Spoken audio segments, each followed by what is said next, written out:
নমস্কার, কেমন আছেন সবাই? আশা করছি সবাই খুব ভালো আছেন। কিছুদিন আগে আমি একটা শর্টস শেয়ার করেছিলাম ইউটিউবে। সেটা হচ্ছে কড়াইশুঁটির কচুরির। তো আজকে তার রেসিপি নিয়ে হাজির করেছি। আমি কিন্তু একদম তথাকথিত ফুড ব্লগার বা নই। প্রতিদিন যে রান্না করি সেই রান্নাগুলিই আপনি আপনাদের সাথে শেয়ার করে নিই। খুব অ্যাস্থেটিক ওয়েতে তো আমি রিপ্রেজেন্ট করতে পারি না বা করিও না, কারণ প্রত্যেক দিনকার রান্না তো বুঝতেই পারছেন। তাই যেরমভাবে সেটা করি সেটাই আমি আপনাদের কাছে শেয়ার করছি। তো কড়াইশুঁটি কচুরি বানানোর জন্য প্রথমে আমি কড়াইশুঁটিগুলোকে গরম জলে একটু ফুটিয়ে নিয়েছিলাম। তারপর একটা মিক্সির বাটির মধ্যে আধা ইঞ্চি আদা, একটু দুটো তিনটে কাঁচা লঙ্কা চিড়ে নিয়ে, মাঝখান থেকে ভেঙে নিয়ে, আর এই সেদ্ধ করা কড়াইশুঁটিটা দিয়ে মিহি করে পেস্ট করে নিয়েছি। আপনারা চাইলে কাঁচা লঙ্কাটা নাও দিতে পারেন। আমাদের বাড়িতে পছন্দ করা হয়, তাই জন্য আমি সেটা অ্যাড করেছি। তারপর কড়াইয়ে তেল দিয়ে কালো জিরে ফোড়ন দিয়ে মিক্সচারটা দিয়ে ভালো করে নাড়িয়েছি খানিকক্ষণ। তারপর তার মধ্যে অল্প একটু হলুদ গুঁড়ো, ধনে, জিরে আর তার সঙ্গে স্বাদ মতো নুন মিষ্টি আমি দিয়েছি। কড়াইশুঁটির কচুরির পুরটা আমাদের বাড়িতে একটু মিষ্টি মিষ্টি পছন্দ করা হয়, সেই অনুযায়ী আমি টেস্ট বানিয়েছিলাম। তো এই হচ্ছে আমার কড়াইশুঁটির কচুরির পুর রেডি। আপনারা চাইলে এখানে জিরে গুঁড়োর পরিবর্তে ভাজা জিরে গুঁড়োও ব্যবহার করতে পারেন, খুব ভালো লাগে খেতে।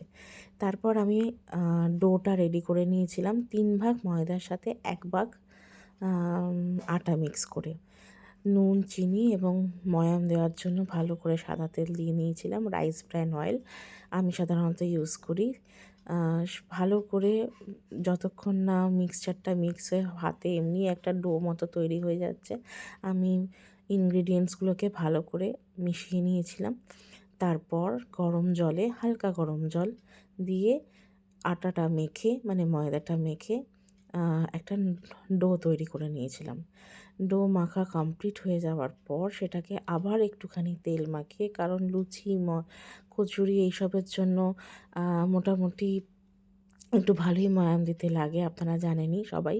তাই জন্য সেই অনুযায়ী আবার তেল একটুখানি মাখিয়ে এই ডোটাকে আমি মোটামুটি আধা ঘন্টা থেকে 45 মিনিট মতো রেস্টিং টাইম দিয়েছিলাম।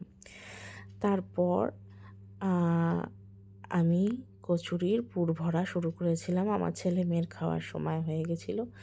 তো এটা একটু স্পিডে দেখাচ্ছি, কারণ এটা তো সবাই জানেন, আলাদা করেও কিছু বলার নেই। যদিও আমার ভুল এই কচুরির পুর ভরাতে খুব হয়, পুরটা বেরিয়ে যায়। তাই যথাসাধ্য চেষ্টা করেছিলাম যেন সেটা না হয়। তো সেই আর কি চেষ্টা করছিলাম যেন জিনিসটা এবারে আর যেন পুর না বেরোয়। জানি না কেন আমার এই ভুলটা হয়। হয়তো পরিমাণটা বেশি দিয়ে ফেলি না কি হয় আমি ঠিক বুঝতে পারি না। তবে এবারে কয়েকটাতে ওরকম হয়েছিল, কয়েকটা আবার ঠিকঠাক ছিল। মাঝখান থেকে আমার মেয়ে দেখতে চলে এসছে, কারণ ওর খিদে পেয়ে গেছিলো। আমাকে এসে বলছিল যে, "মা কখন করবে? তাড়াতাড়ি বানিয়ে দাও।" আর পাশে এসে বসে বসে বকবক করছিল বিভিন্ন জিনিস, তার হাজারটা কোশ্চেন। বুঝতেই পারছেন এই বয়সের বাচ্চা, তার কোশ্চেনের কোনো শেষ নেই। কোশ্চেনের পর কোশ্চেন করেই চলেছে। আর তার উত্তর দিতে দিতে আমি ওদের জন্য প্রথমে 5টা কচুরির লেচি তৈরি করে নিচ্ছি, যাতে ওরা আবার আমার হাজব্যান্ডের জন্য আর আমার জন্য পরে ভেজেছিলাম গরম গরম। এটা তো গরম গরমই ভালো লাগে, তাই ওদের স্নান করে ওঠার সাথে সাথে আমি ওদেরটা বানিয়ে দিচ্ছি, চেষ্টা করেছিলাম, বানিয়ে দিয়েছি আর কি। তারপর আমি মোটামুটি বেলে নিয়েছি 5টা লেচি ভালো করে।